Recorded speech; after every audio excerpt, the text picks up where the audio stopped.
नमस्कार बंधुओं, मैं आप सभी का एनजीए डिफेंस यूट्यूब चैनल में स्वागत करता हूं। आज मैं आपको वर्ण और अक्षर में अंतर बताता हूं, क्योंकि इसमें अंतर होता है। प्राय हम लोगों ने देखा है कि कहीं कहीं वर्ण लिखा होता है और ब्रैकेट में अक्षर लिख देते हैं, जिसका सेंस कह देते हैं कि एक ही है। इसमें अंतर होता है इन दोनों में, बहुत ध्यान से देखना। पहले देखते हैं वर्ण के बारे में, क्योंकि वर्णमाला पढ़ा होगा आपने, तो वहां पर ये बिंदु आता है, उससे बनने वाले तथ्य, इनमें अंतर, वो आप देखने का यहाँ पे प्रयास करें, समझने का प्रयास करें। अगर आपको लगे कि नहीं वीडियो समझ में आया है या इस वीडियो से मैंने कुछ सीखा है, तो आप इसे सब्सक्राइब भी करें। वर्ण क्या होता है? वर्ण होता है जो ध्वनि का, कह सकते हैं ध्वनि का लिखित रूप, ध्वनि का लिखित रूप, ध्वनि का लिखित रूप वर्ण कहलाता है। ध्वनि का लिखित रूप वर्ण कहलाता है, समझना। ध्वनि का लिखित रूप वर्ण कैसे कहलाता है? अब बात आती है ध्वनि क्या है।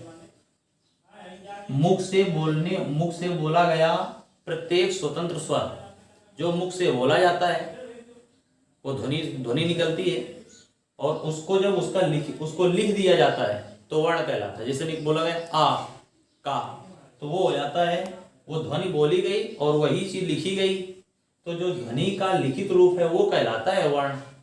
तो ध्वनि भी समझ में आ गई होगी बात। तो भाषा की, यहां से ध्वनि से संबंधित एक तथ्य बनता है। भाषा की मूल इकाई पूछे क्या है, तो वो होती है ध्वनि। और अगर पूछे भाषा की मौखिक इकाई, तो भी होती है ध्वनि। दोनों बातें याद रखना। भाषा की मूल इकाई ध्वनि, भाषा की मौखिक इकाई भी होती है क्या? ध्वनि। और ध्वनि का लिखित रूप क्या कहलाता है? वर्ण। तो हम कह सकते हैं प्रत्येक स्वतंत्र स्वर जो मुख से बोला जाता है, जैसे बोला गया आ का, और थोड़ा समय लिया आ, तो इस तरह से ये कहलाएंगे आपके क्या? वर्ण ही कहलाएंगे। वर्ण की बात, इतनी बात आपको समझ में आई होगी। जो दूसरा बिंदु लिख सकता है, वर्ण बनता किससे है? तो आप लिख सकते हो कि वर्ण किससे बनता है? ध्वनि से ही क्या बनता है? वर्ण बनता है। बहुत अच्छी बात बताते हैं। वर्ण और अक्षर में हम लोग तुलना कर रहे हैं, अंतर समझ रहे हैं। वर्णों की संख्या सीमित होती है, क्योंकि आप पढ़ते भी हैं वर्णमाला में कि 52 होते हैं, जितने भी होते हैं, कितने स्वर इतने व्यंजन। वर्णों की जो संख्या होती है वो सीमित होती है, केवल 52 कहना उचित नहीं है। कहाँ पर क्या कुछ पूछने के कुछ वैज्ञानिक वर्ण होते हैं, मूल वर्ण पूछते हैं, मूलता और कुल वर्ण, तो वो कहने का आशय है कि मूल वर्णों की संख्या सीमित होती है। तो यहीं पर आपको बता दें, अक्षरों की संख्या असीमित होती है। ये बात अभी याद रखना, अभी अक्षर के बारे में बताएंगे तो पुनः। तो अक्षरों की संख्या क्या होती है? असीमित होती है। तो वर्ण से इतने। अब क्या होता है, जो वर्ण होता है, तो भाषा की, हमने बताया कि भाषा की जो मूल इकाई या मौखिक इकाई होती है वो होती है ध्वनि। अब जो होती है भाषा की सबसे छोटी लिखित इकाई, क्योंकि आप देख पा रहे हो वर्णों को लिख पा रहे हैं, ध्वनि को लिख नहीं पा रहे हैं, तो भाषा की सबसे छोटी लिखित इकाई पूछे तो वो होती है वर्ण। और देखो, वर्णों का अपना खुद का अर्थ नहीं होता। इस आ का अगर अर्थ पूछे तो नहीं होता, का अर्थ पूछे तो नहीं होता। तो ये भी कह सकते हो कि वर्णों का खुद का अर्थ नहीं होता। अब बात करते हैं अक्षर की। अक्षर दो शब्दों के योग से बना है, आ प्लस क्षर। आ माने नहीं, उपसर्ग के केस में। क्षर माने नाश या विनाश। नाश कहने का मतलब ये जिसका नाश ना हो, नाम से स्पष्ट है, जिसका नाश ना हो।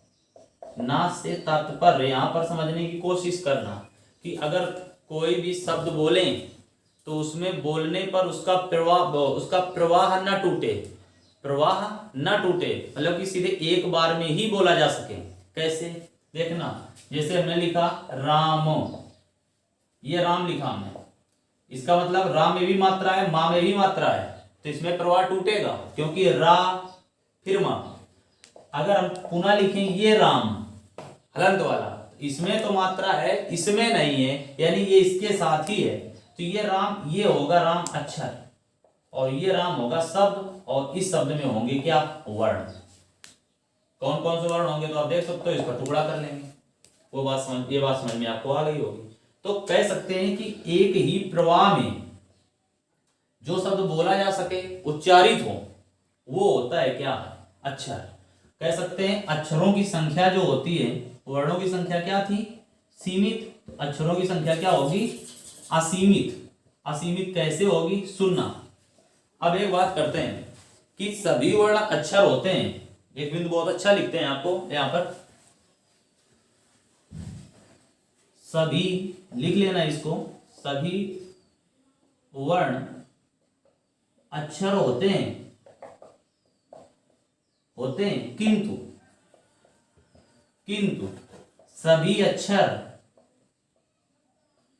किंतु सभी अक्षर वर्ण नहीं होते हैं, सभी अक्षर वर्ण नहीं होते हैं।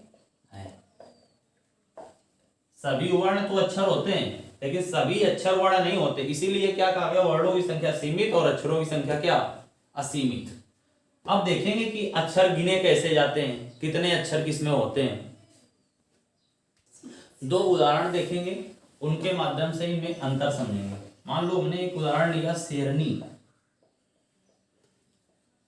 देखो इसका टुकड़ा देखो कैसे करते हैं, सा, स्वर रहित सा, प्लस इसमें जुड़ा है ए, प्लस इसमें हो जाएगा स्वर रहित रा, और इसमें जुड़ा है आ, फिर जुड़ा है स्वर रहित ना, एक होता है स्वर रहित, एक होता है स्वर सहित, और फिर होता है ये दीर्घ ई।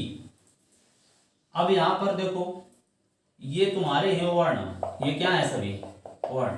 तो आप कह सकते हो कि शेरनी शब्द में, ये उत्तर प्रदेश पुलिस में पूछा गया प्रश्न है, उसमें लिखा था शब्द कृपण और इसके 4 विकल्प थे, नया प्रश्न बना था और इसी तरह से टुकड़े दिए गए थे, का, स्वर रहित, फिर ये, फिर पा, फिर ये, तो इस तरह से पूछा गया इसका कौन सा टुकड़ा सही है।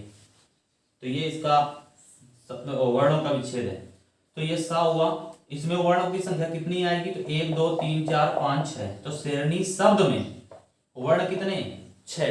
अगर पूछे अक्षर कितने, तो अक्षर है तुम्हारा से, और एक है रा, और एक है क्या, नी, क्योंकि प्रवाह नहीं टूटता, तो इसमें अक्षर कितने होंगे, 3। शेरनी शब्द में वर्ण कितने, 6, और अक्षर कितने, 3। उम्मीद करते हैं बात समझ में आई होगी। दूसरा शब्द लेते हैं,